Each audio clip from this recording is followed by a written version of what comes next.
Hi, I'm the BBQ Butcher. Today I'll be cutting and trimming a whole ebony Black Angus 100-day grain-fed D-rump.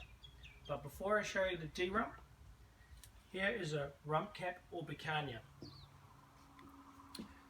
You could purchase these just as the rump cap without having to buy a whole D-rump if you don't want to.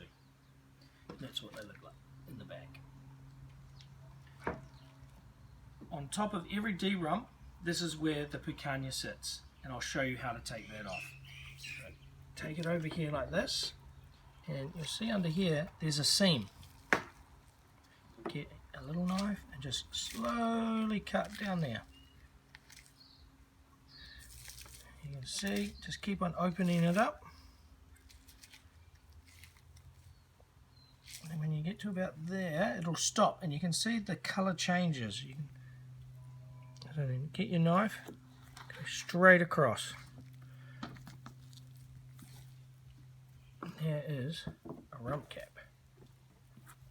Now I'll show you how to take the silver skin off.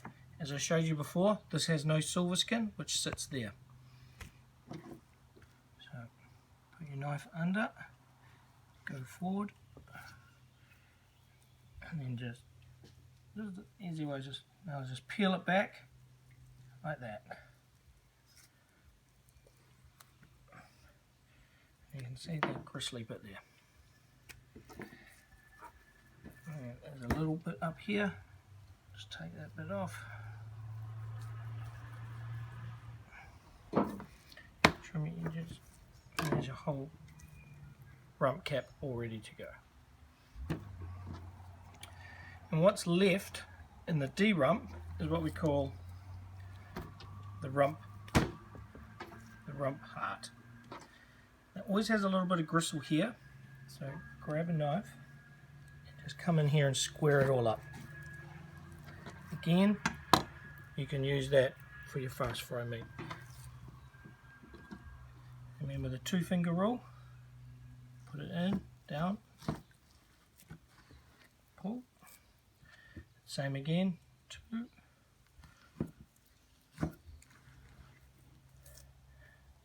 I'll do one more steak. And pull back.